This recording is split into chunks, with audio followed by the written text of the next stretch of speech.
All right, hello, welcome back to Unqualified Analysis, the show with zero qualifications, zero credentials, zero shower this morning, and just keeps reliving some things. But you know what? I'm not going to talk about that on the podcast right now. Your boy done fucked up in a way that he doesn't care to share right now.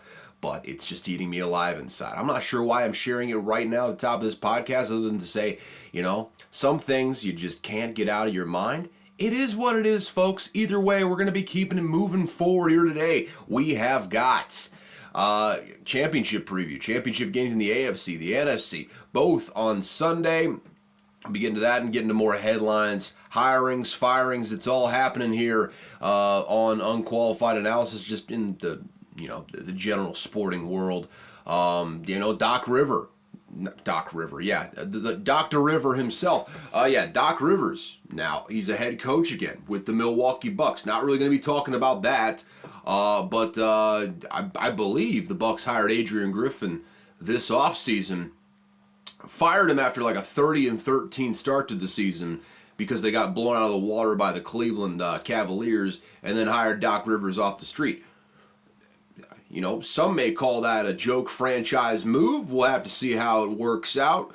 Either way, this is more of a football podcast. We'll probably talk about basketball in the offseason when there's literally nothing else to talk about. So, mid-February, we'll see what happens. They've got the combine coming up here at some point, but we're hopping right off into the abyss. Which, by the way, before I get into the analysis of the games, that's what we're hitting up top before we get into the headlines and all that sort of stuff.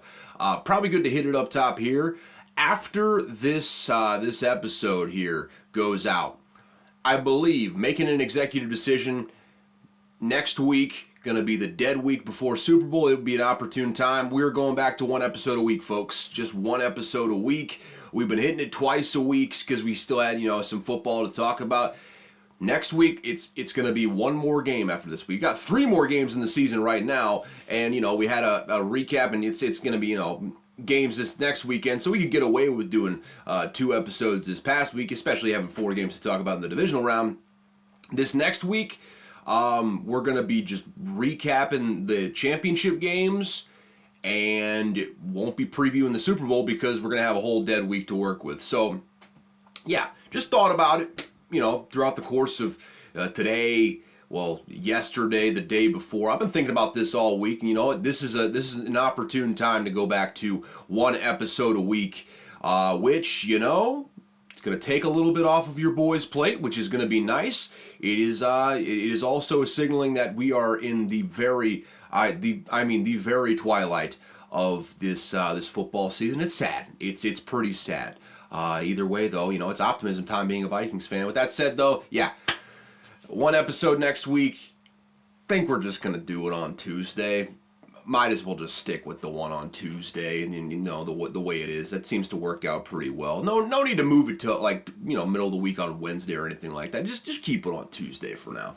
With that out of the way, let's grab the coffee here that is directly to my left and just so good, just injects energy straight into my veins in ways that I absolutely need at times like these. So with that being said, take a quick gulp skiroodle-doo of this coffee here. I hate myself for saying gulp skiroodle-doo, by the way. That's just something I should have done. I'm not going to set that over there. I'm going to keep it right here. And then we're going to get straight into the games at hand. First and foremost, we'll just go chronologically in this one because they're both, solid games with interesting storylines to boot. Chiefs at the Ravens, M&T Bank Stadium, hosting the AFC Championship game for the first time in, honestly, a lot longer than I thought. It's been a really long time since Baltimore hosted the AFC Championship game. You may remember them going to the Super Bowl back when they had Joe Flacco back in the building. Shout out Stavros Halkias. He's fantastic. Neither here nor there. Super fan for the Ravens. Ronnie from Dundalk, you may know him as that.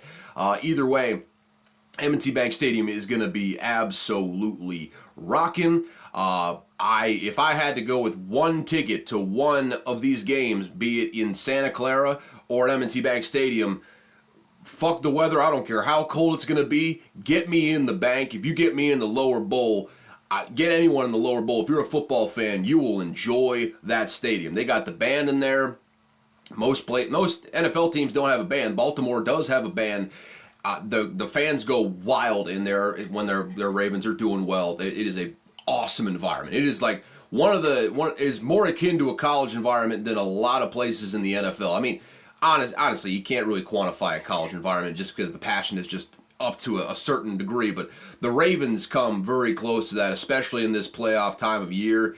If I had to go to one sporting event this week, boy, give me a ticket in the lower bowl of M&T Bank Stadium, and I will just die a happy man. Really, I don't want to die that happy because the only way I could be happier is, if the Vikings did anything. But the M&T Bank Stadium, I've been in that stadium, I mean, probably like double-digit times in my life. My senior year of high school was, a lot of Ravens games I went to, being in the Baltimore area. M&T Bank Stadium gets rocking, man. It is an awesome, awesome environment. That's going to be a dandy of a football game. I cannot wait to watch that one and live vicariously through what I'm seeing on the football field in that time and space.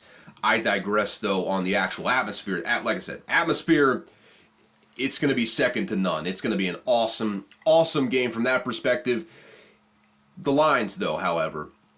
Now, I may have been a little bit mistaken on the line movement. Seems like Vegas is holding pretty firm at that 3.5. So we did lock that one in. Already got the two bets that I talked about the other night that are Lions +7 and then the over 50.5 in the Lions 49ers. So already locked those in. Also locked in Ravens -3.5. I feel very, very good about this game. But let me get into a little bit of why after we, look at all the numbers and whatnot. So yeah, right now in pretty much every place except for PointsBet, it is Ravens -3.5, and they are all steady at Ravens -3.5, if not slightly juiced towards the 4 right now, which makes me think now is probably the time to move, because it might be even moving more in the Ravens direction, which is fairly indicative of how Vegas feels about this, because I think there probably is a good amount of dumb money coming in on the Chiefs, and Vegas is holding firm right now. The Ravens should be favored in this one. Over-under is 44.5 in most places. Again, PointsBet is the lone one out there with a 44. I'm staying the hell away from this number. The defenses on both of these sides of the field are, top 10 units, both of them. I think the Chiefs definitely a top 10 unit. The Ravens are the best defense in the whole damn league. It's not even, at a point, it was a debate between them and the 49ers. There's no debate anymore. The Ravens are a head and shoulders better defense than everyone else in the National Football League. And it's a big reason why Mike Macdonald should be getting a head coaching opportunity, a head coaching job here in this cycle, that being the defensive coordinator, obviously. But yeah, with that said, Spags is doing a hell of a job with the Chiefs. Mike Macdonald's doing a hell of a job with the Ravens with all those freaks that they have on that side.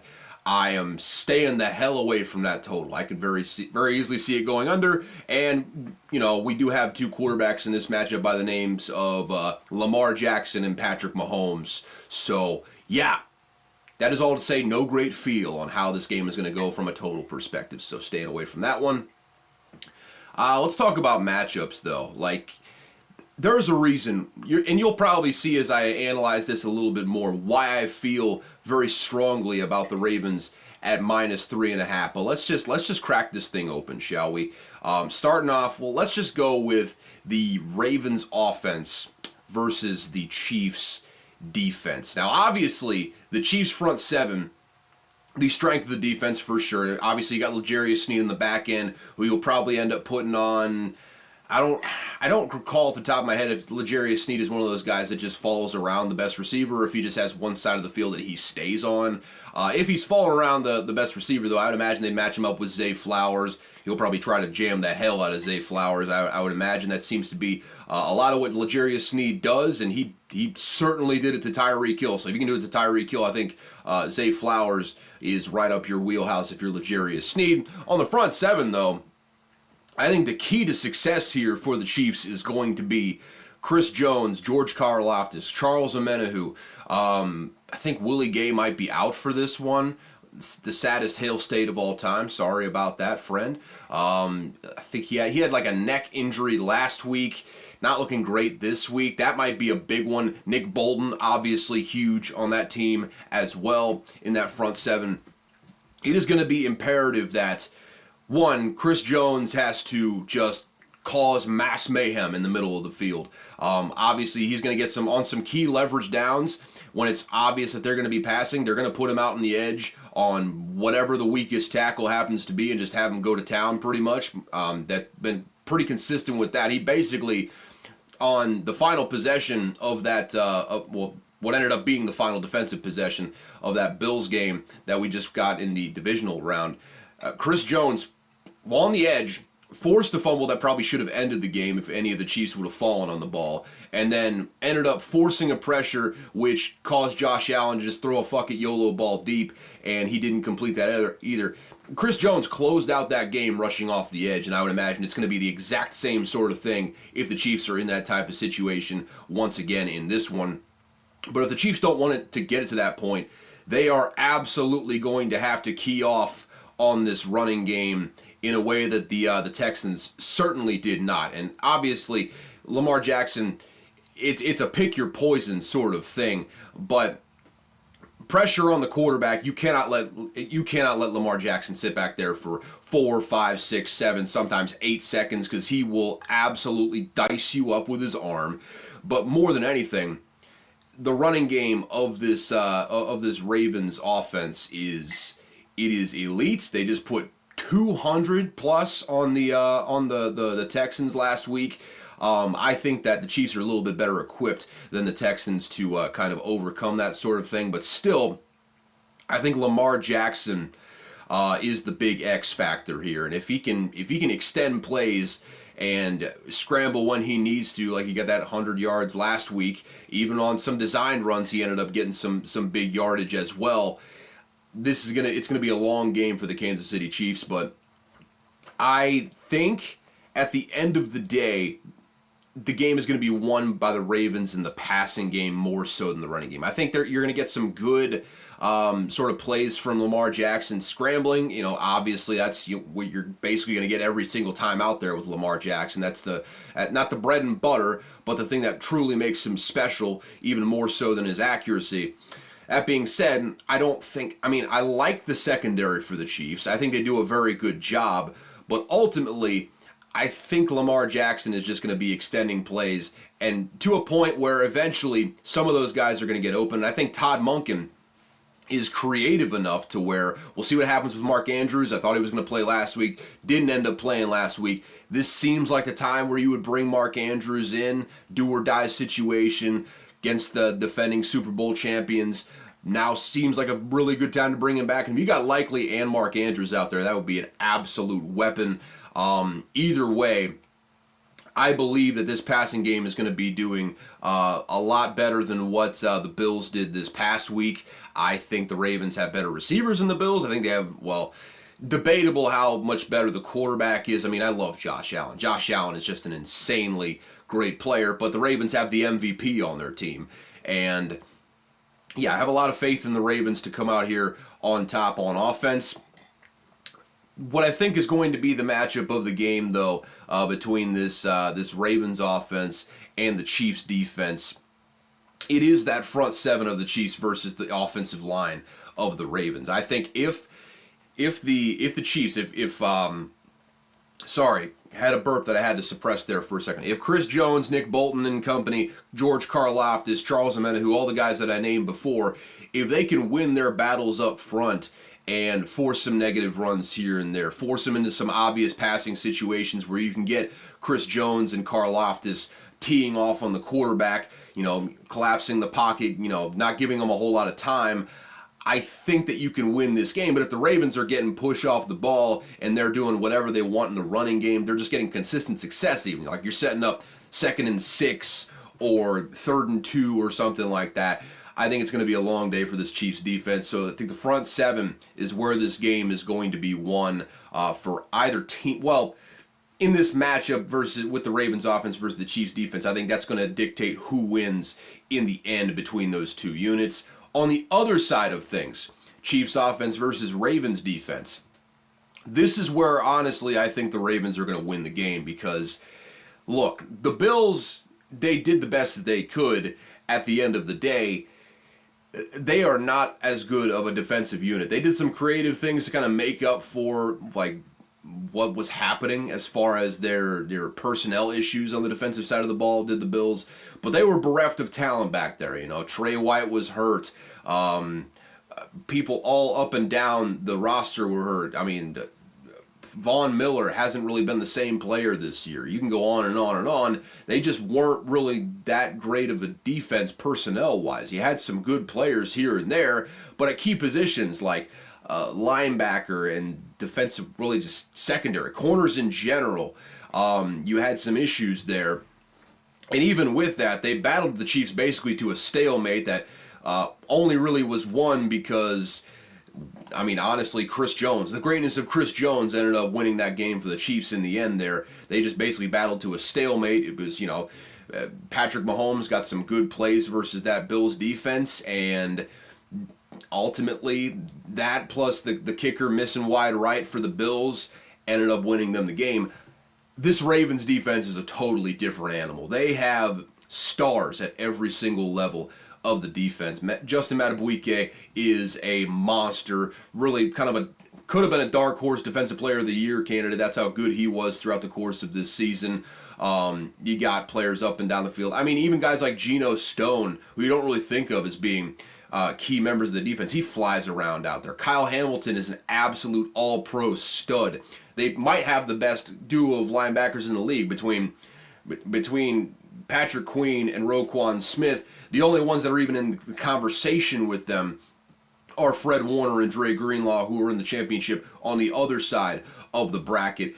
So you got maybe the best linebacker duo in the entire NFL, certainly the best in the AFC. And then on the outside, they might be getting Marlon Humphrey back, which would be a huge, huge add to what they've been doing out there. So I just feel like them going up against the Chiefs, who Marquez Valdes-Scantling, credit where it's due. He had some good catches this past week. Stepped up in a way that I don't think a lot of people, including myself, would have expected. At the end of the day, though, I really expect them to continue to do that against a team like the Ravens, who is, again, the best defense in the entire NFL. I think the Chiefs' really only hope of scoring points in this game on a consistent basis is Patrick Mahomes being special. I think Isaiah Pacheco does run hard, and maybe you can get some momentum in the middle. The problem with running up the middle, though, yes, you got those two Pro Bowlers in Tooney and Creed Humphrey. The problem is there you're running directly at the strength of the defense. Kyle Hamilton coming in at safety at the very back end. You work down from there. You got maybe the best linebacker doing the entire NFL and a defensive line that just absolutely eviscerates opposing offensive lines throughout the course of the season. So the very best that Isaiah Pacheco does in his game, running straight up the middle and just mauling people pretty much, I think is kind of negated by what the Ravens have strength-wise up the middle. And I have a feeling that Mike McDonald is going to draw up some stuff that maybe confuses Patrick Mahomes a little bit more, maybe forces him into some throws or baits him into some throws that maybe he might want to have back. I think the Ravens are going to get some turnovers in this game, quite frankly. And at the end of the day, I think they're going to match up well versus these receivers. They're going to need Rashee Rice to have a massive game. They're also going to need a guy like Travis Kelce to have a massive game as well. But if you got Kyle Hamilton on Travis Kelce, especially Travis Kelce later in his career where the quickness has diminished a little bit more, it's basically just him using his brain to get open in a lot of these situations, or recognizing busts on the defensive side of the ball. I think having a guy like Kyle Hamilton matching up with a guy like Travis Kelce at this stage in his career, I honestly think Kyle Hamilton's going to win that matchup. I don't know if you're going to get a really good play from, or you're going to get a really good game from Travis Kelce in this one, just because of the greatness of Kyle Hamilton showing through, even more so on the other side. Again, I feel like what's going to dictate who wins this matchup, because I think the Ravens have an advantage across the board, quite frankly, on the defensive side of the ball versus the Chiefs' offense. I think what gives the Chiefs or the win or causes the Ravens to lose is you got Jordan throwing the football right now, man. I mean, my GOAT, I've said it before, I'll say it again. You may not agree with me now. Give it 15 years. You will probably have no choice but to agree with me. At that point, he is the greatest quarterback, the greatest football player I have ever seen with my own two eyes. And you're going to need him to play one of the best games of his career if you want to have a shot of winning this game. And the thing is, it's not totally out of the question. I mean, Patrick Mahomes has, in that Super Bowl that they lost versus, I can't remember who it was. Maybe it was the Rams, or maybe, I can't exactly remember which one maybe it was it was the Tampa Bay Buccaneers. Sorry about that. Getting my Super Bowls mixed up in my head. Well, he had basically no offensive line, and his stats didn't look good, but if you watch the game, he was like parallel to the ground and throwing absolute frozen ropes to Tyreek Hill in the end zone. That pretty much the only reason that he dropped is because I didn't know that we were in a position where I was going to be getting a pass from anybody. I thought the quarterback was just sacked, and all of a sudden there's a ball in my hands right now. Like, you're going to need like superhuman level of Patrick Mahomes play, and I would say a huge game from Rashee Rice and Travis Kelce making some unexpected plays in this one if the Chiefs want to win, quite frankly. And at the end of the day, you put all that together, and yeah, I just think the Ravens they're a top to bottom, a better football team. And maybe the offense won't quite dominate. It might be low scoring for a while, quite frankly. This might end up being, you go into the fourth quarter, you look up, it's like 17-10. The Ravens are up, but they're not really pulling away. And then you'll get into the fourth quarter, and I think the Ravens are going to end up it's hard to step on the Chiefs' throats when you got Patrick Mahomes over there. But I just think the Ravens are going to grind this out. And ultimately, they're going to make a couple plays in the fourth quarter that just end up separating this thing. And I think the Ravens are going to the Super Bowl, man. I really like the Ravens in this game. The home field advantage is going to be a problem. I've already laid out why I think that is. They are, those fans in M&T Bank Stadium are ravenous, and it is going to be a absolute awesome atmosphere. I think, hopefully, I would assume this game is going to be close. I love to be optimistic about these sorts of things. If there is a blowout, though, it's the Ravens that are going to be doing the job. So, yeah, that is, of these two games, I like the Ravens to win. I feel very good about the Ravens winning. For sure, that's why they're my pick at 3.5, and I'm making that official. So, with that, we'll just keep it on moving from there and go on over to the NFC Championship after I get even more coffee direct injected into my digestive tract via my esophagus.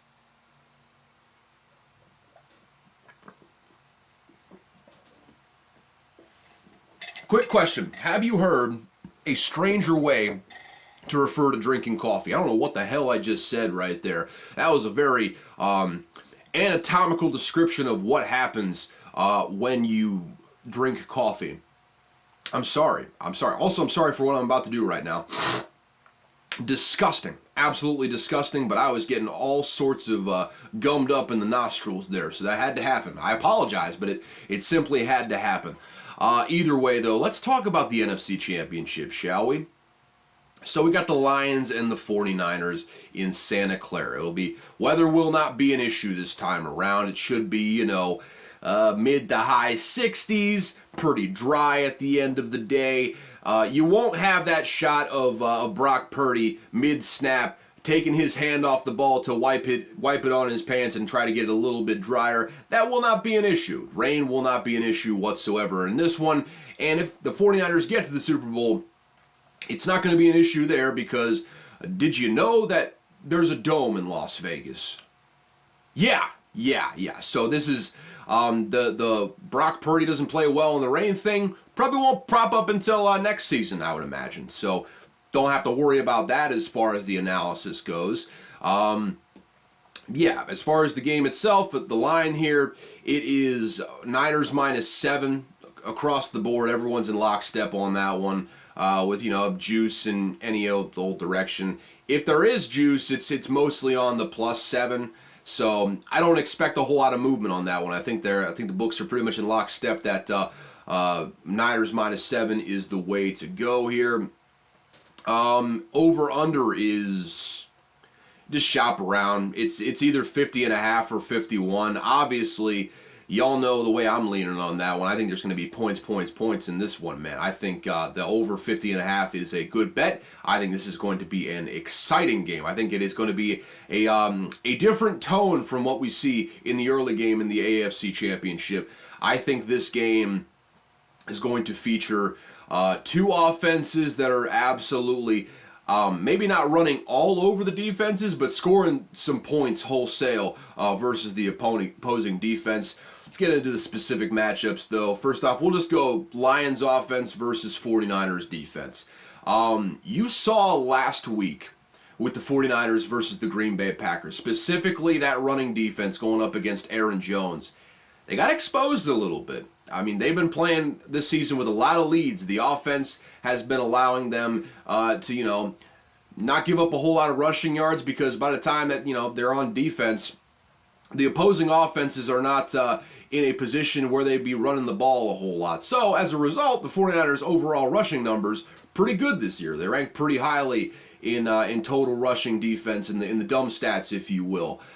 As far as like a win rate goes, though, you saw last week versus the Packers, the 49ers can be had on the ground to the tune of some pretty efficient running, and that is precisely what the Lions want to do. They are, I hesitate to say old school, because Ben Johnson does some very creative stuff with the passing game in the offensive side of the ball. Dan Campbell leans into some of those analytics things that you wouldn't expect, because he's a big manly man, talks about, man, we're just going to go out there and bite kneecaps and stuff. Those scumbag fans, but I digress on that front. So you wouldn't think about that, but at the same time, the strength of that offense, it is the offensive line. The whole thing, the whole scheme of the Lions is built around that strong offensive line. We got Penei Sewell, Frank Ragnow with, a sprain to his knee and his ankle, still saying, nah, I'm good. We're fine. We'll just keep it on moving from there. And we got Taylor Decker. We got guys up and down that offensive line that are just absolute maulers. Penei Sewell in general, though, he's a freak of an athlete. Absolute freak of an athlete. And I think that offensive line versus that 49ers defensive line is a big advantage for the Lions right now. I don't think they got a lot of big names on that 49ers defensive line.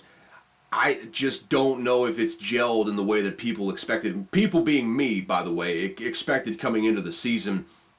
I think they've, had some good top-line stats, but struggled rushing the passer. The addition of Chase Young has been, basically nothing for him. He's been a bit of a disappointment. Would not expect him back with the team next year. But yeah, I feel like the Lions have a decided advantage on the offensive line. And with that, I think you're going to see a big game from the running backs, David Montgomery and Jahmyr Gibbs. Jahmyr Gibbs in general, I expect him to continue being on that tear he's been on. He was efficient as hell last week. He's been efficient as hell down the stretch of this season, quite frankly. And with the way they use him, they don't give him like 20, 25 touches a game, but when he touches the ball, electric shit just happens, man. He is a spark plug, a big play waiting to happen with that speed, that quickness that he has. I think the Lions' running game is going to feast, and as a result, you are going to see a really concerted effort in the passing game to get the ball down the field. I think Amon-Ra St. Brown is going to be in a good position to make some big plays in this one. Maybe it's an inconsistent proposition, but maybe you see a big play from Jameson Williams down the field. Reynolds, not Craig Reynolds. He was the running back that I don't know where he plays now. Could still be with the Lions. I have no idea. I think it's Josh Reynolds, the wide receiver that the Lions have. He makes some good plays. Got a touchdown here and there. Making some key first downs. They don't have like a wide receiver core that wows you necessarily for the Lions. They got it like just good enough. They got a legit number one wide receiver in Amon-Ra St. Brown. They got a really good tight end in Sam Laporta. And they've got, some solid supporting cast, some specialists, if you will. Jameson Williams in particular, just being as fast as he is. I don't know how well-rounded his game is at this point, but probably still hasn't justified taking him that first round in last year's draft. But is a very fast guy, a guy that you have to respect his speed. Josh Reynolds makes some dirty work plays. Sam Laporta makes some good plays as well. I mean, everyone is very good at what they do, and Ben Johnson is very good at getting them opportunities to get the ball in their hands in advantageous situations. So I think the Lions are going to win that matchup between the offense and the defense there. Where do I think the key matchup is, though, between this? I mean, it's pretty. It's boring because it's the exact same thing that I was talking about with the Chiefs and the Ravens. But that front seven, if the 49ers want to slow down the Lions, they're going to have to win at the point of attack on the front seven because it is legitimate. I mean, it's boring, but it's the same way both of these offenses are built between the Lions and the Ravens. It all kind of builds out from the run game at the end of the day. Like if the Lions running game, I mean, I would say even more so with the Lions, if the Lions running game is humming on all cylinders, there's not a snowball's chance in hell that you're going to stop any of the other aspects that the Lions do. You have to stop the run. You have to win the line of scrimmage battle if you want to have a chance as the 49ers. And also, maybe, just maybe, scheme up some pressure on passing downs to get after Jared Goff. He is still prone to making some dumb decisions when under pressure. So if you can get to Jared Goff, and honestly, that's probably where they win the game, quite frankly. Stop the Lions running game, get him into passing down situations on obvious passing downs like second and long, third down in medium to long, where you can just tee off on the quarterback. That's where you're probably going to win if you can get pressure on Jared Goff and force him into some dumb plays, win the turnover battle by forcing him into some dumb plays. You saw it last week with, I can't remember if that was Jamel Dean or Antoine Winfield. Jared Goff threw them an interception, and they just did not complete the interception at the end of the day. You got to get one or two of those. Maybe Dre Greenlaw has another big game in this one with interceptions and all that sort of stuff. He had 2 in the last game, so the 49ers have shown ability to force those turnovers. They're going to have to show that once again in this game if they want to win it. Really just pressure on Jared Goff and those passing downs. Get him in the passing downs in the first place, and then pressure Jared Goff when you get there. That's the Lions' key to success. The 49ers' key to success. Lions, the exact inverse. You win at the point of attack. You get downhill in the running game. It all works out from there. If you get the running game going in your Lions, you are cooking with gas. And I think that's ultimately what ends up happening. But the 49ers can negate that if they get pressure on Jared Goff and stop the run, obviously. What else is new? Let's switch it over here. 49ers offense versus the Lions defense. And a little bit of a different formula here. I think the Lions running defense is solid. I think it's probably the most solid one that the 49ers have faced so far in this postseason. Obviously, you want to stop Christian McCaffrey. That's probably the main thing you're looking at if you're the Detroit Lions in this game. I feel like with the running defense you have, it's probably a good bet that they're going to at least kind of slow them down to a certain degree. You're maybe not going to get quite as much production as you're used to with that 49ers running game. It's not going to take much, though. I think it's probably one of those things where if the 49ers can get a couple good runs going, get Christian McCaffrey going a little bit, you're going to start to see some of those Kyle Shanahan concepts in the passing game work out very well. The health of Deebo Samuel is paramount.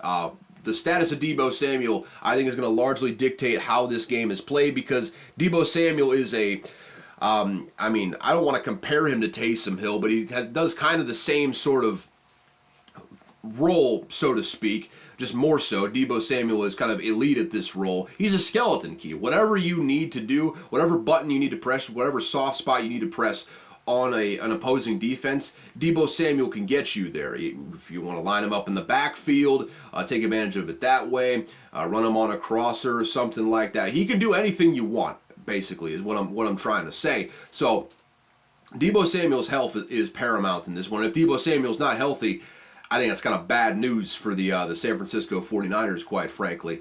But at the end of the day, this Lions secondary can be had. It absolutely can be had. And it's not like they turn into a different unit. The real difference has been the Lions' front seven, specifically Aiden Hutchinson, getting to the quarterback at the most prolific rate in the entire NFL over the last month and a half, 2 months or so. He's been lights out on that defensive line. Aleem McNeil still working back from that injury that he suffered earlier on in the year.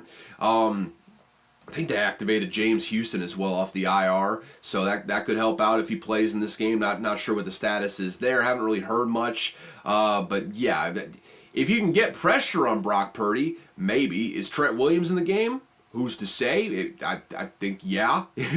No question about Trent Williams being in the game. So maybe a move around Aiden Hutchinson. That's the other thing too.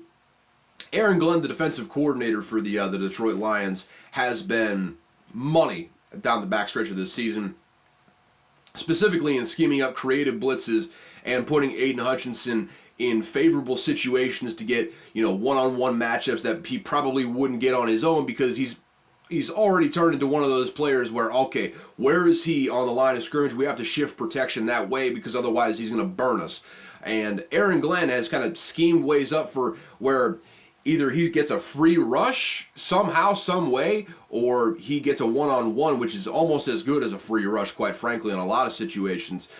So I think the chess match in this game is going to probably be, in this matchup between the Lions defense and the 49ers offense, is going to be between Kyle Shanahan scheming things up and shifting protections and whatnot. And we're going to get to that here in just a second. Big news just broke, and you probably already know about it, but we'll get to it here once I get through this game. Have to remember that one. I'm going to hit that at the top of the headlines, but as it stands right now, we're talking about a game right now. The matchup is going to be between Aaron Glenn and Kyle Shanahan. Aaron Glenn kind of scheming up creative blitzes and getting pressure on the quarterback in obvious passing downs. Kyle Shanahan drawing up some good protections, maybe running away from where Aiden Hutchinson is to get a little bit more juice out of the running game. Again, Lions have a surprisingly good running defense, so I think they match up fairly well versus this 49ers team. What is the secondary going to do with Brandon Ayuk, Juwan Jennings? What are they going to do with George Kittle? I think that ultimately the passing game is going to be what puts the 49ers over the top, because I don't think they have enough bodies in the secondary right now in this iteration of the Lions defense to keep them from scoring a lot of points. That's why I like the over in this one at 50.5, because I just think both of these offenses have an advantage against both of these defenses. I think the 49ers are going to be able to protect well enough. Maybe Aiden Hutchinson gets loose a couple times. Maybe you get a little bit of pressure on Brock Purdy. I think ultimately, though, the 49ers offensive line and the protection is going to win out in that one more than not. And I think they ultimately end up getting some chunk plays against this Lions secondary, because I think a lot of times they, especially down the stretch here, they've relied on pressure to cover up some stuff on the back end. Obviously, a guy like Chauncey Gardner-Johnson who can get you, get you some turnovers here and there. That's a big wild card for you. But at the end of the day, barring interceptions and bad plays by Brock Purdy, which I don't think you're going to be getting nearly as much of now that it's not in the rain in this game, I think that the Lions are going to be giving up some points in this one. I think Brock Purdy is going to have a solid game in this one as well.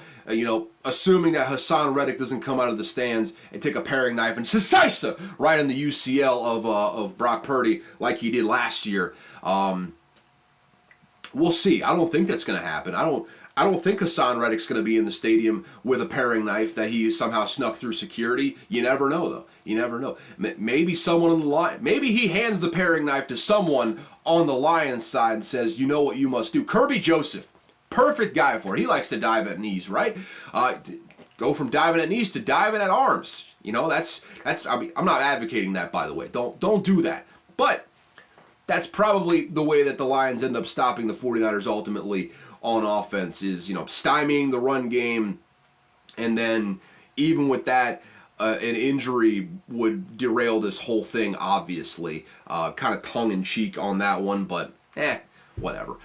Whatever. Ultimately, though, bringing it all together, you already know how I feel about the spread. I think the Lions are going to keep this thing close. I think this is going to be a really good game. I do not think the Lions are going to win. I think that edge that the 49ers have, offense versus secondary, and Deebo Samuel does play into this massively, because I think if he doesn't play, I think the Lions have a real good shot of winning this thing. It's trending more so that he will end up playing, though. And at this point in the season, no holds barred, baby. You can recover in the offseason. If it's not something incredibly major, I think you just gotta, I mean, it's this one's for the season, folks. So I think you just batten down the hatches and let her rip. Toradol's a hell of a drug. It is what it is there. That's the chosen painkiller of choice for time immemorial in the NFL. So I think that Deebo Samuel's probably going to be out there. I think that gives the 49ers enough of an edge to win in a shootout in this one. I think this is going to be a really, really fun game, a really fun nightcap to Championship Sunday. I ultimately think the 49ers win. I think they win by less than 7 points, though. So, yeah. That I feel good about that one. I think that the night game is going to be a really, really fun game. We'll see about the early game. I have a feeling that the Ravens might pull away on that one. But I hope I'm wrong. I'm hoping for good games across the board here. That's what I'm feeling, though. I think it's going to be Ravens versus 49ers, a rematch in the Super Bowl, and that would be an absolute dandy. And, I would still be sticking to my guns as far as my Super Bowl pick. It's one of the only things I have left going from the early predictions that the 49ers would win the Super Bowl. So I'm sticking to my guns on that one. Getting ahead of ourselves, though. That's how I'm feeling about the Championship Sunday. Let's move on to some headlines, shall we? And first and foremost, this just came across my timeline, over the last 5 minutes or so. So we'll just hit it right now. Jim Harbaugh, Michigan head coach, as of 5 minutes ago, will be leaving Michigan to be the new head coach of the LA Chargers, folks.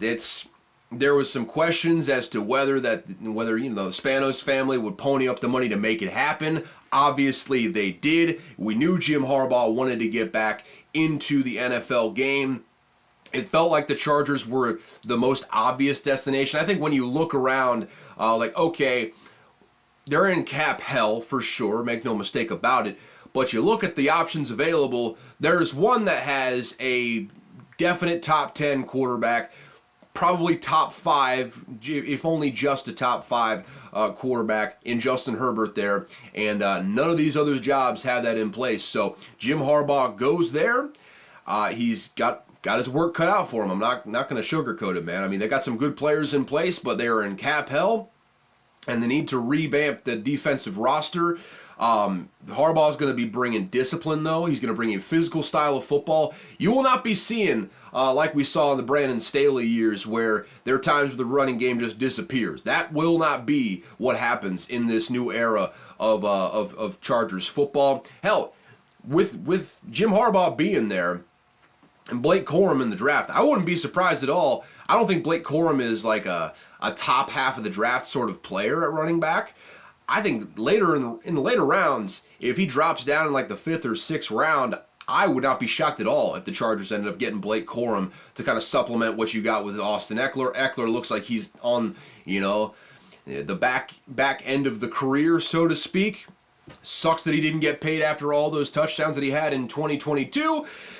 The 2023 year was not very kind to him either. So, yeah, we'll see if he sticks around. That's a big cap number that they might end up going away from, so to speak. And we'll see what happens from there. But you got the right guy in the building. Jim Harbaugh, who knows how long he'll be there. There's a reason he works better in college than he does in the NFL. He's a guy that, we'll just say that by the time that he was getting to the end with the 49ers, I think a lot of guys that have been there throughout the entire 4 years in the locker room were getting a little bit tired of the of the I don't know the best way to describe it, the shtick, the shtick, so to speak. I'm not sure. We'll see. We'll see. I think he could have some staying power if he kind of lays off a little bit of the hard ass stuff from time to time. Does a little bit more CEO stuff. Do I expect that to happen? No. I think Jim Harbaugh is going to be Jim Harbaugh till the day he dies. But You give him a top 5 quarterback, you give him a couple good receivers like Keenan Allen and Mike Williams, if for some godforsaken reason he can stay healthy. Maybe you get an ounce of value out of Quentin Johnston in the passing game. That would be a fun change of pace at the end of the day. Chargers did a hell of a job here getting the right guy, though. He was a guy that I think they needed to get because they needed a full culture change. I think they're going to be a physical football team going on offense. They're going to run the ball. They're probably going to use the hell out of Rashawn Slater. I'll tell you that much. They got an all-pro left tackle, and you wouldn't know by the way that they played offense the last couple of years. I don't think you're going to be seeing a lot of this, high-flying offense that you've seen, the flashy, the type of offense that the stats guys love. I think you're going to see an offense that ultimately the stats guys love because it puts up good numbers and ultimately is efficient. It's going to look night and day from what you saw from the Brandon Staley era, though. I love this hire. I absolutely love this hire. You needed a full culture shift. The offense is going to be better. I think now don't quote me on this, I think there's a better than 50% chance that Jim Harbaugh brings Jesse Minter with him from Michigan. You may remember him last time, winning the national championship and putting on an absolute show versus Michael Penix. Really shined in the Rose Bowl game in the college football semifinal, just putting that Alabama offense, Tommy Rees, Jalen Milroe, in an absolute blender with the blitz packages that he had in there. I mean, just making them look foolish. And it won't work exactly that way in the NFL because you got NFL offenses and NFL brains at quarterback in there.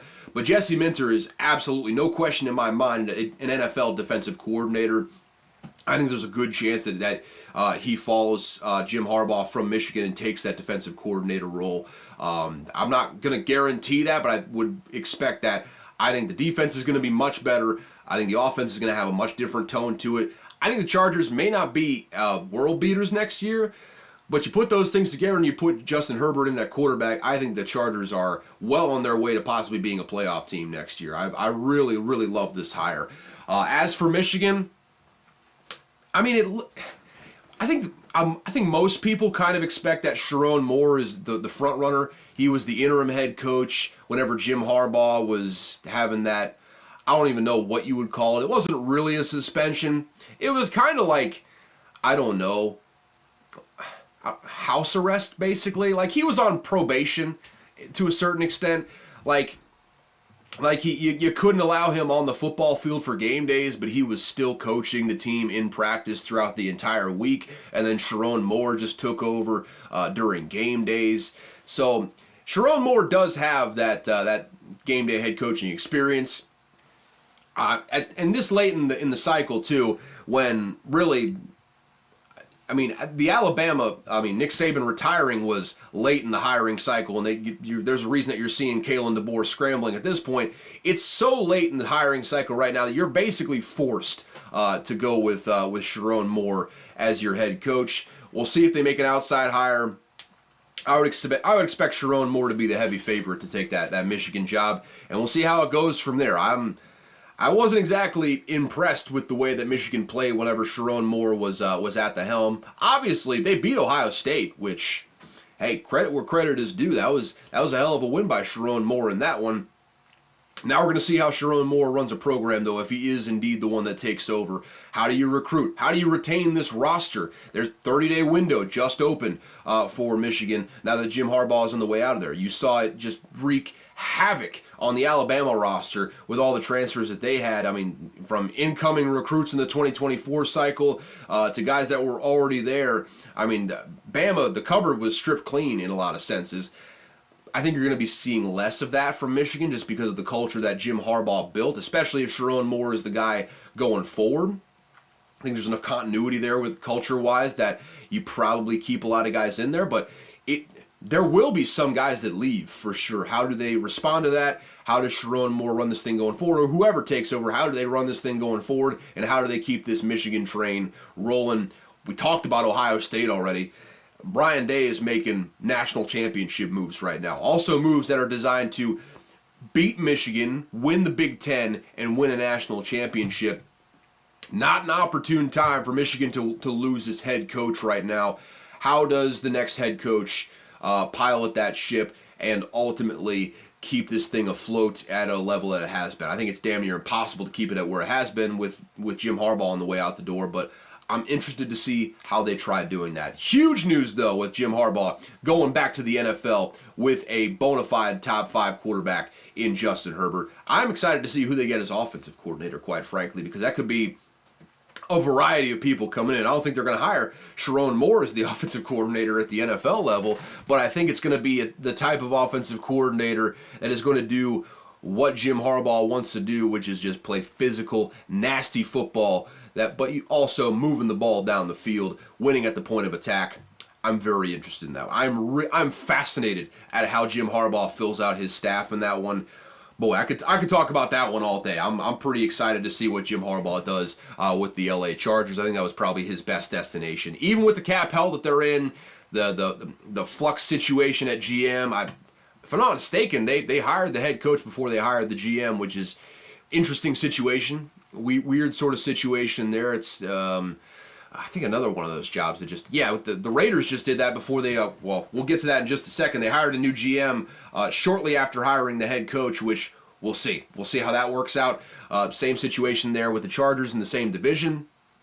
I'm fascinated with this though. I'm fascinated to see how Jim Harbaugh fills this thing out.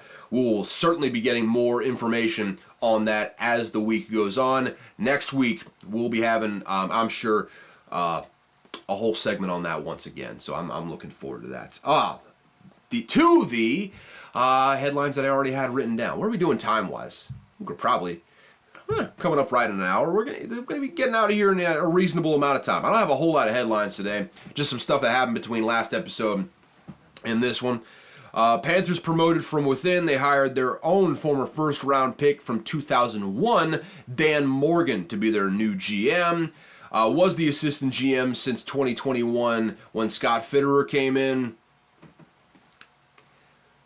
Feel like that's not an organization where you need to be making an internal hire, but given the reputation of David Tepper, I'm not sure they could have done a whole lot better. I think they're scraping the bottom of the barrel as far as which candidates want to throw their face into that shit show. It's not going to be a long list, quite frankly. It's a bad job. It is a bad job with a bad owner right now. And maybe in a decade, you saw the Haslams figure it out in Cleveland to a certain extent. They did trade for the nasty man and give him a $230 million guaranteed contract, fully guaranteed contract. But they figured it out to a point where they're not meddling so much. It's probably going to take a decade or so for David Tepper to realize that fully. We'll see, though. This is probably the best they could do. It's a fan pleaser getting a former first round pick of yours as that GM. We'll see, though. Next order of business: hiring a head coach, and good luck. You are getting only the most desperate of head coaching candidates that are willing to step into that. I mean, just blast furnace. It's not a good situation to go into from really any perspective that you look at. It's not a good job to walk into. The owner is going to meddle the hell out of the situation. You don't have a first round pick this year because the last GM is a big dumb dipshit that decided to trade not only your best wide receiver, but like two future first round picks to bring in Bryce Young, which, by the way, probably should have gone with C.J. Stroud with all that we know now after this season. Also, a little bit better run organization there in the Texans, which is saying a lot because Cal McNair isn't exactly known for being a great owner, but better than David Tepper right now. It's, the owner, you got those Monday meetings. He's going behind your back to assistant coaches being like, hey, how do you feel about the head coach? It sounds like a goddamn shit show there with the Carolina Panthers right now, and a terrible culture in the building. That's what you're walking into if you take this head coaching job. Good luck to him, though. Someone's going to take that job. By default, someone is going to take that coaching job at some point. We'll see who it ends up being. I'm not optimistic. I don't think the Panthers' future is all that bright. Poor Bryce Young, man. Poor Bryce Young. The Titans have come to a agreement with their new head coach. It will be Bengals offensive coordinator Brian Callahan. I am wholly unsure of this hire. did a hell of a job adapting without Burrow this past year, did some good things, in conjunction with Zach Taylor as far as scheming around their deficiencies at quarterback. I think he did a hell of a job with Jake Browning. Jake Browning played well above what I think most NFL fans thought he was capable of at quarterback. And Brian Callahan, part of the game planning, did a good job in that front. I don't know if Brian Callahan has ever called plays. I don't believe so. That's probably what he's going to end up doing, going from offensive coordinator with the Bengals to head coach with the Titans. Similar to like a Mike McDaniel situation where you haven't really, called plays yet, but it's your team now, so you can. The Titans, good for them. They made a hire. The weird thing is I feel like there was a lot of buzz about Aaron Glenn getting this job, and then all of a sudden, out of the blue, Brian Callahan ends up being the one that comes out on top. Don't know if that's an Amy Adams Strunk situation where a little bit of owner meddling, harkening back to that Carolina Panthers discussion that we just had, or what that is. You got your work cut out for you there, but it's a roster in turnover. Probably a good idea to have an offensive head coach. If it does work out, it's probably a good idea to have an offensive head coach if you're planning on going forward with Will Levis, which seems to be the case.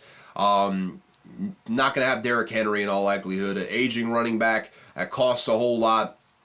He's probably going to be on the way out the door. Tyjae Spears is going to be your number one back in all likelihood. Probably pick another guy up in the draft, I would say. I'm not sure Tyjae Spears is a guy that you're going to want to trust being down in, down out back. He's kind of on the smaller side. You don't want to necessarily put too many hits on that body. And in the modern NFL, having two running backs is just more advantageous anyway. So I think they probably end up picking someone up in the draft this coming year. Who that ends up being is going to be fascinating. That could also be a spot for Blake Corum, quite frankly, because you've got the lightning with Tyjae Sharp. He's quick as hell, speedy out of the backfield. You need to change the pace, a guy that can really just throw the hammer on you. And Blake Corum kind of fits that mold to a large extent there. So that might be a spot for him. We'll see how it works out. But overall, they're a loser organization. You fired Mike Vrabel and absolutely I'll stand by that. They absolutely screwed themselves on that one and resigned themselves to loserdom. But I don't know. We'll see how it works out for him. I don't have a whole lot of faith that it will, but I don't know, man. All right. Also, the Bengals will be elevating their QB coach, Dan Pitcher, to replace Callahan as OC. Makes sense. That's kind of the pipeline. You saw it last year with, play calling offensive coordinator, so a little bit different situation. But Brian Johnson with the Eagles, he was the quarterback coach. Then Shane Steichen leaves. He's elevated from within as the offensive coordinator. Obviously, that didn't work out, but he was also calling plays. In this situation, you got Zach Taylor calling plays. So not going to have much of an issue on that one. Also, deserves a lot of credit for what he did with Jake Browning this past year, too. The QB coach working directly with Jake Browning every single day deserves a lot of credit for that. So he earned his opportunity at offensive coordinator, becoming not a focal point, but part of the architect of the game plan going forward. Probably if they keep trending the way they trend, Dan Pitcher will probably be in line for a head coaching opportunity of his own going forward. So yeah, it makes sense. That's one that makes sense. Probably a name that we'll have to get familiar with over the next couple years, assuming that the Bengals continue to be on this offensive tear that they have been with Joe Burrow up until this point. Speaking of Brian Johnson, there was some question as to, they haven't made an offensive coordinator change yet there in Philadelphia. Are they going to stick with Brian Johnson for another year? Not sure that's the greatest idea. They will not be sticking with Brian Johnson for another year. I think shortly after I posted the last podcast, Brian Johnson, it was announced, will no longer be the offensive coordinator for the Eagles. Officially a clean slate for Nick Sirianni next season. 2024 will be the most crucial year of his tenure in terms of job security.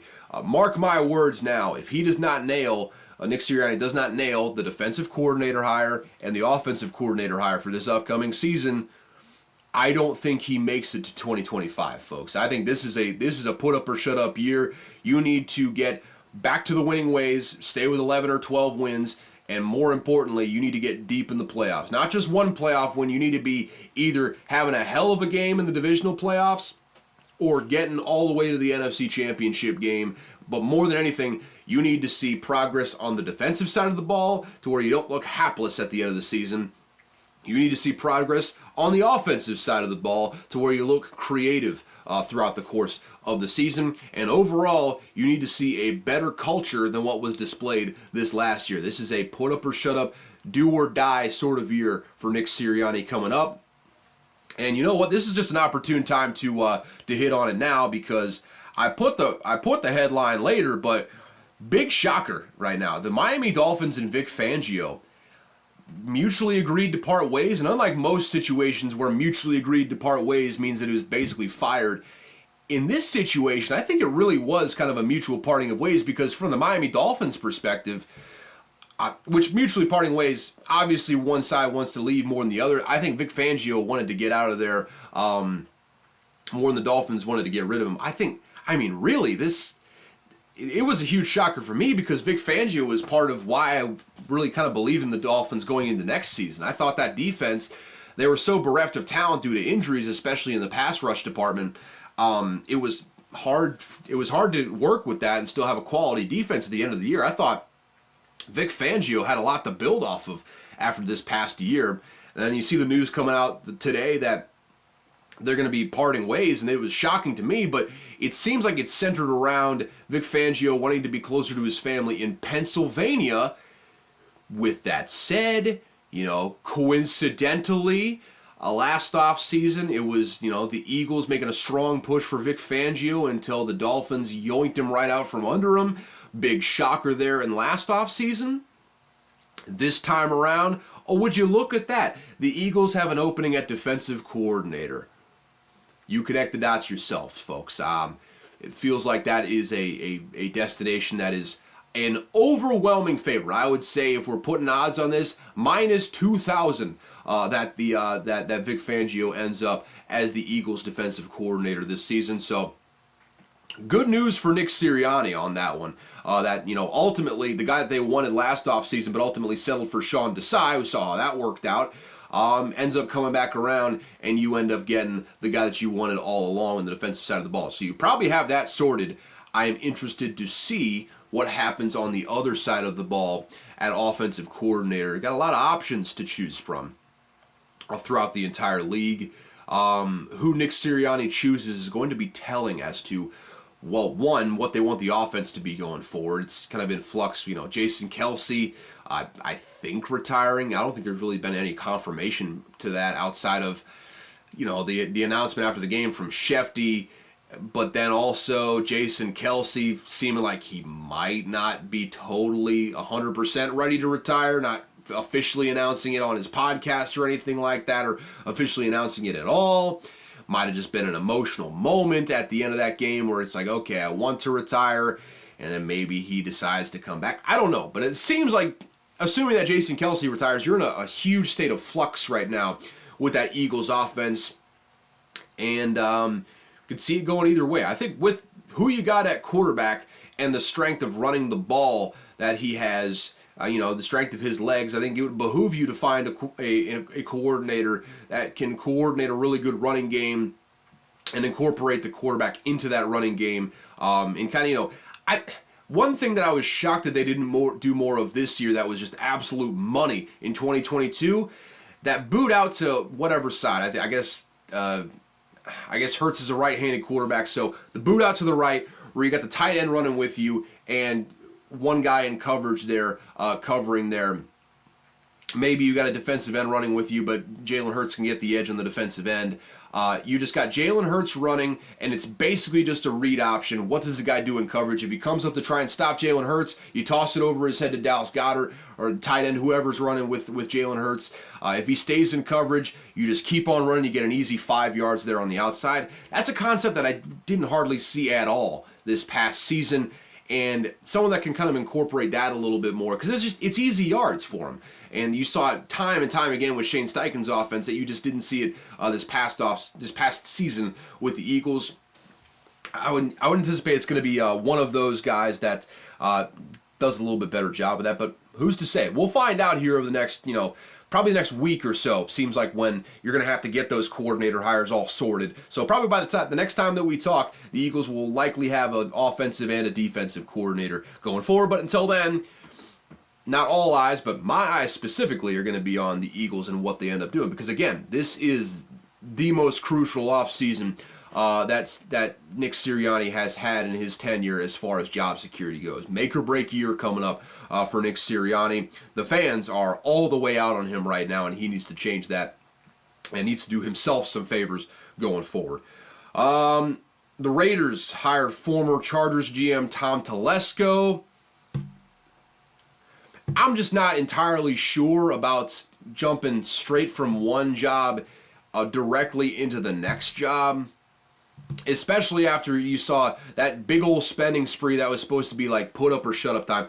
Well, first and foremost, hired Anthony Lynn and then hired Brandon Staley as head coaches. Two guys that ultimately ended up being duds, which, okay, you took that out of his hands this time around. You got Antonio Pierce in the building.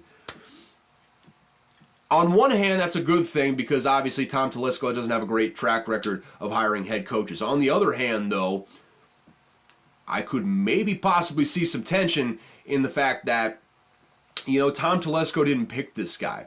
He did not interview Antonio Pierce. He didn't choose to keep him in town. It's not really Tom Telesco's guy. It's the guy that he inherited because Mark Davis ultimately made the right decision in hiring Antonio Pierce. But it's a tough sort of interpersonal situation with Tom Telesco. You hope that he embraces Antonio Pierce, but you could also very easily say that, this isn't the guy that I wanted. Maybe ultimately he's looking for a reason to fire him after a certain point. Like maybe if the Raiders go on like a losing skid this upcoming season, maybe Tom Telesco makes a move to possibly fire Antonio Pierce. I don't anticipate that happening, but could I see it based on the dynamics of the situation? Absolutely. And not only that, taking away the coaching part of that and the interpersonal dynamics, look at the spending spree that he went on that was supposed to be the put up or shut up year in 2022 for the Chargers. They ultimately got to the playoffs, but J.C. Jackson ended up, injuries, all that sort of stuff. They cut him this past season. They cut bait on that one. That didn't work out at all. You had big-time additions elsewhere throughout this this roster that didn't end up working out, just fell flat. You extended some players. Joey Bosa hasn't been playing great over the course of the last season or so. You signed aging defenders on the defensive side of the ball, and they never really got the defense right. And part of that is obviously due to Brandon Staley, but also didn't do him a whole lot of favors in the personnel department. I'm just not. It's the same sort of reticence that I had with Frank Reich jumping straight from the Colts job into the Panthers job last season. Obviously different sort of dynamics there, but it's still the same sort of thing coming in, like going straight from one job right into the next one.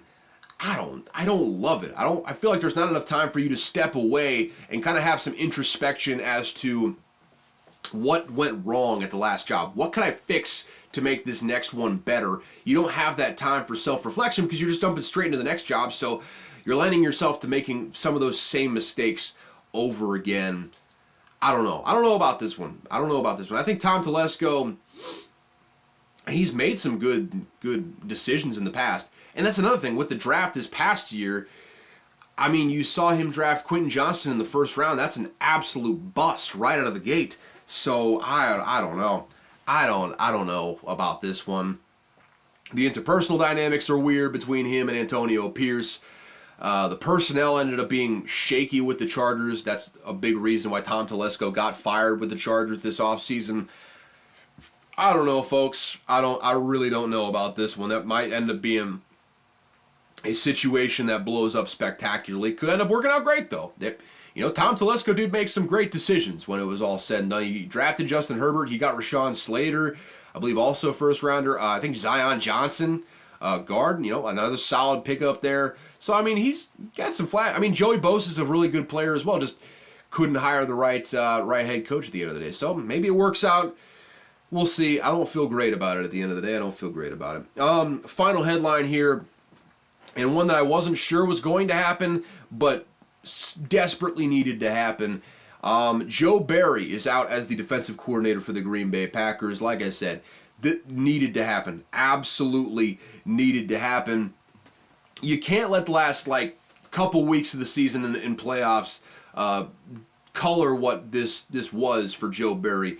Ever since he got there, he has been, he's had all the talent in the world to work with. 8 first-round picks in that defense, plus you got Lucas Van Ness waiting in the wings as of this last draft. Couldn't find a way to use Lucas Van Ness in the first place, which, hey, maybe it was a bust of a draft pick. Maybe he's one of those guys that got there, wasn't quite as good as you expected, but you got to find a way to get him in the rotation. And he seemed to play well when he was out there. He just never was out there. But you got all this talent all across the field. You got a solid secondary.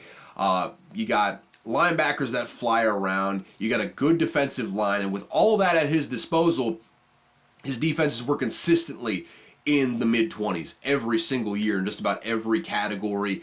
Just not good enough. And especially with the Packers entering this 2 to 3 year window where you've got a real shot to make a Super Bowl run, you need to give yourself every opportunity to win the game. Joe Barry was just simply not up to snuff for a championship defense. He is now out of there.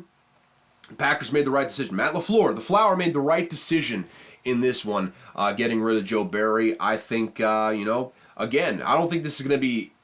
I don't think Matt LaFleur's job security is in question here. I think he's going to be there pretty much no matter what. I'd say for the next 5 years. One of the surer bets in all the NFL is that Matt LaFleur is going to be the head coach of the Green Bay Packers. I think he's probably going to be there for a long time, especially with Jordan Love and the development that he ended up helping out with there. Yeah, man, Aaron Rodgers needs some credit for that too, man. They were in the same QB room for a long time.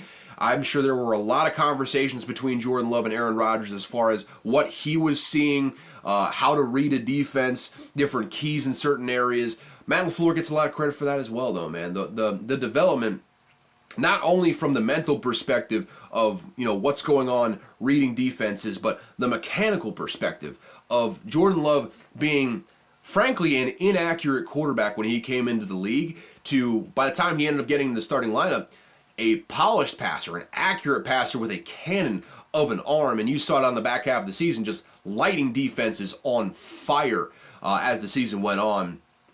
So yeah, he'll be there for a while. This defensive coordinator hire, though, will likely dictate the level of success that the Packers have in this championship window. There's a lot of very interesting coordinator hires. I think first and foremost, you look at how Jim Harbaugh fills out his staff. But from there, what do the Eagles do? Obviously, Vic Fangio is the shoe-in for that defensive coordinator. What do they do with the offensive coordinator? The Packers here with this defensive coordinator position. A lot of interesting moving parts right now. I would say one name to keep an eye on for this Packers defensive coordinator position, Ejiro Evero, still in that kind of head coaching circuit. I don't think, especially with how stacked the field is for head coaching candidates this year, I don't see Ejiro Evero getting a head coaching job unless it's with the Panthers when they just simply cannot hire anyone. They just have to offer it to someone who is desperate for an opportunity for head coach. Maybe you see him going there as the new head coach. Barring that possibility, though, I think Ejiro Evero is a name that you should watch for being the next Packers defensive coordinator. He did a good job with the Panthers this last season, all things considered. It was a shit show he stepped into, and it was a bad culture. But the year before that, with the Denver Broncos, did a really, really solid job there. One of the best defenses in the entire NFL when he was with the Denver Broncos.